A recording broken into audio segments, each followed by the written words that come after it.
Ndagusuye cyane kandi mwifurije ibi byiza, nizere ko umeze neza, nizere ko kandi biri gukora byose biri kugenda neza, ibikorwa bitandukanye byose uri gukora biri kugenda neza 5/5.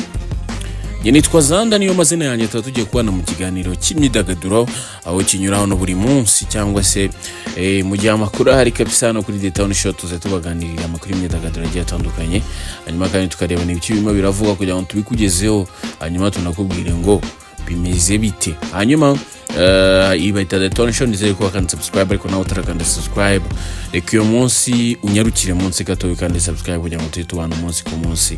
Erega nta kintu bitwara, nta kintu bitwara, ushobora kugenda ugakanda subscribe then tukajya tubana, ntabwo wishyura, nta mafaranga baguca n'ibindi nk'ibyo ngibyo, ahubwo uraza ukabana natwe umunsi ku munsi. Hanyuma reka mitini njana makuru y'imyidagaduro, ibyo usabwa no kutajya kure, tujya tubane 5 ku kandi.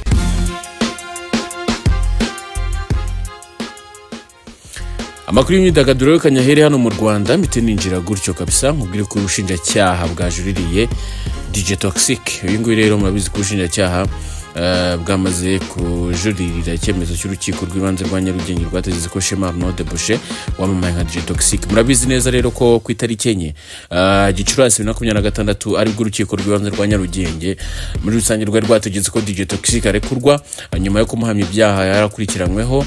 Hanyuma rero amakuru yamenyekanye nuko ubushinjacyaha ako kanya direct bwahise bujurira iki cyemezo.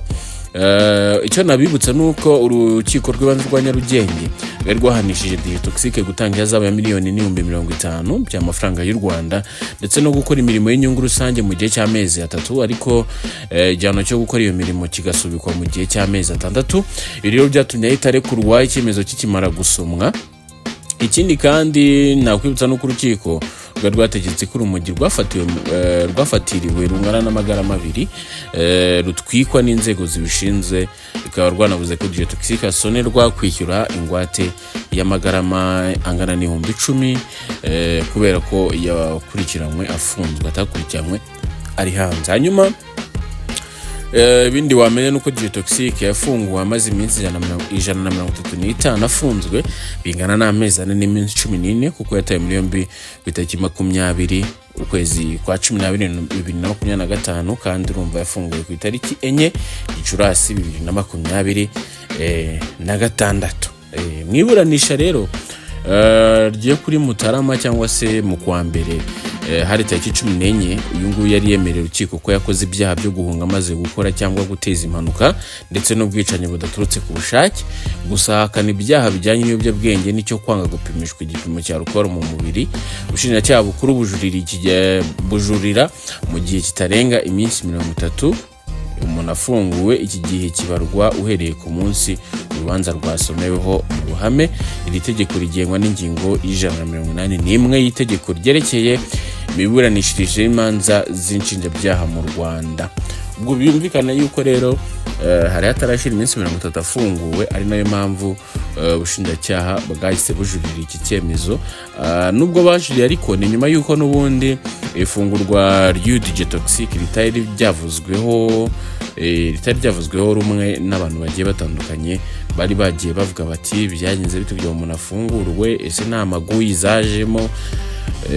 Ndabivuga kubera ko n'ubundi abantu bagiye babivuga mu buryo bugiye butandukanye, bakavuga batarimo amaguyi, harimo ruswa n'ibindi ngibyo, ariko ubushinjacyaha burajurira. Gusa urukiko narwo rwakoze inshingano zarwo, nyine ubwo bafite icyo babashingiye kugira ngo barekure umuntu, ntabwo barekura umunyabyaha, ibyaha bimuhama, ahubwo mu gihe ibyaha bimuhama bakagira n'ibyo bamutegeka akabikora, ntumva ko urukiko rukwiye kumurekura.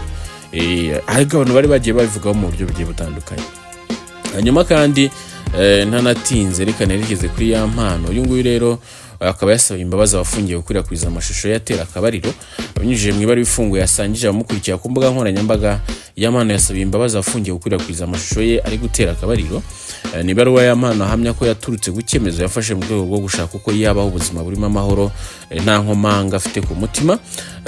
Hanyuma kandi Yamana yavuze ko ari igihe abantu bakora amakosa bitewe n'uburakari, ubusinzi, ubuto cyangwa se ibindi bibazo bitandukanye, ariko umuntu agenda akura akamenya uko amahoro n'imbabazi biruta inzika n'intambara zidashira cyangwa se zihoraho.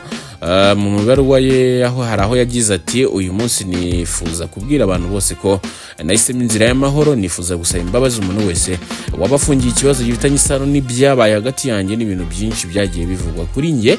Hanyuma kandi akomereza atubwira ko uyu muhanzi yavuze ko icyo yifuza ari ukubona amahoro, cyangwa se akanabona n'abantu bafunzwe bazira we basohoka bataha, ariko kandi amakimbirane n'urwango akarekera buri wese akabasha kubaho mu ituze no kudahorana ibikomere ku mutima. Bivuze ngo hari ukuntu umutima wamukomanze kabisa, aravuga ati ikintu gikwiye kujya imbere ni amahoro, ikintu gikwiye kujya imbere ni urukundo.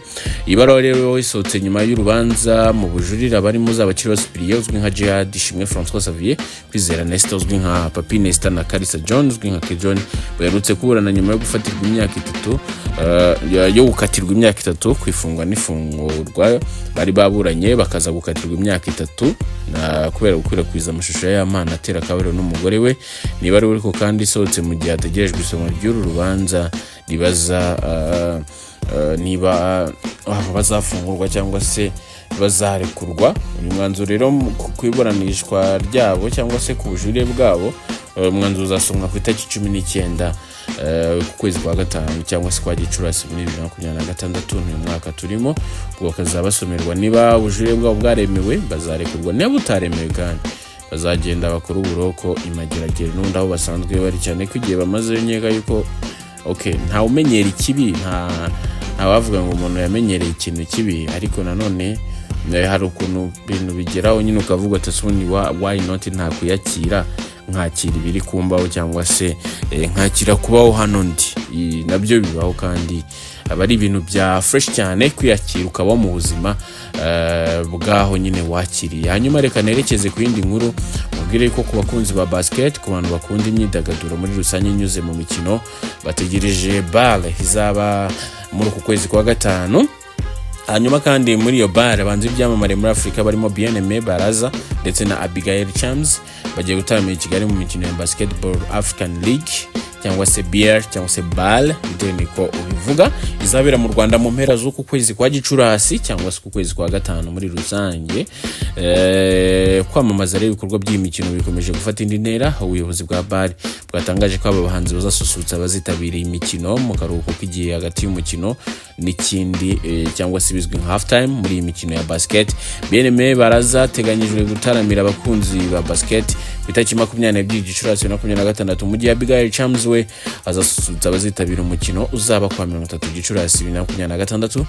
Hanyuma Bien ni umwe mu bahanzi bafite izina rikomeye muri Afrika y'Iburasirazuba no hanze yayo, amenyekanye cyane binyuze mu itsinda rya Sauti Sol yashinze hamwe na Savara Mudigi, Polycarp Otieno na Willis Shimamo muri 2005 ngira ngo nibwo iyi Sauti Sol yari yashinzwe, ariko iza gusenyuka buri wese ahitamo gukora ku giti cye. Uyu muhanzi rero akaba yaravukiye Nairobi muri Kenya ku itariki 28 Ukuboza mu 1987. Yize muri Upper Hills High School aho yahuriye nabo bahungu bafatanyije gushinga Sauti Sol. Nyuma yaje gukomereza amasomo muri kaminuza ya United States International University yiga itangazamakuru n'itumanaho. Hanyuma itsinda rya Sauti Sol ryaje kuba icyogere muri Afrika cyangwa se kuba kuri front line muri Afrika kubera indirimbo zakunzwe zirimo Sula Yako, Kuliko Jana, Suzana, Melanin. Hanyuma bakaba bari kweranye na Pat Ranking ndetse na Lazizi.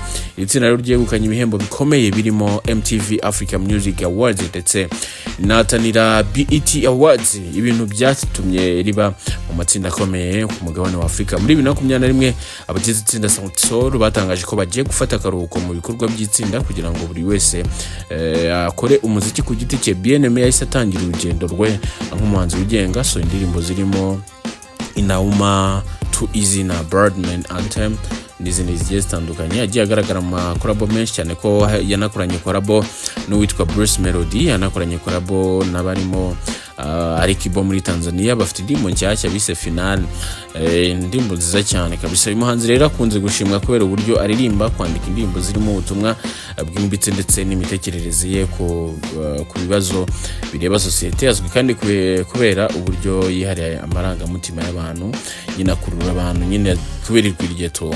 So yes, nibyo ngibyo rero ariko nkubwiye no kuri Abigail Chams. Uyu nguyu Abigail Chams ni umuhanzikazi afite impano zidasanzwe kuko yatangiye kwiga umuziki akiri umwana muto.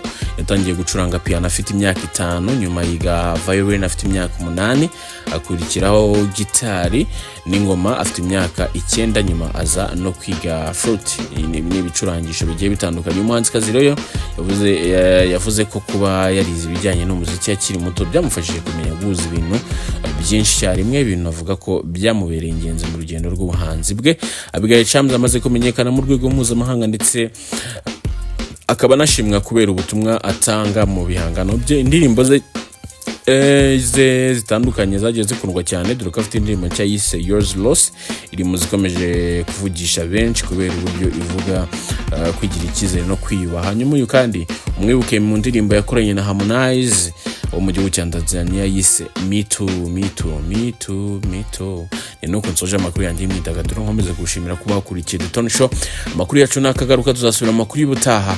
Imana ikomeze kubarinda, Imana ikomeze kubarengera ndetse no kubaha imigisha. Nitwa Zanda. Ciao ciao.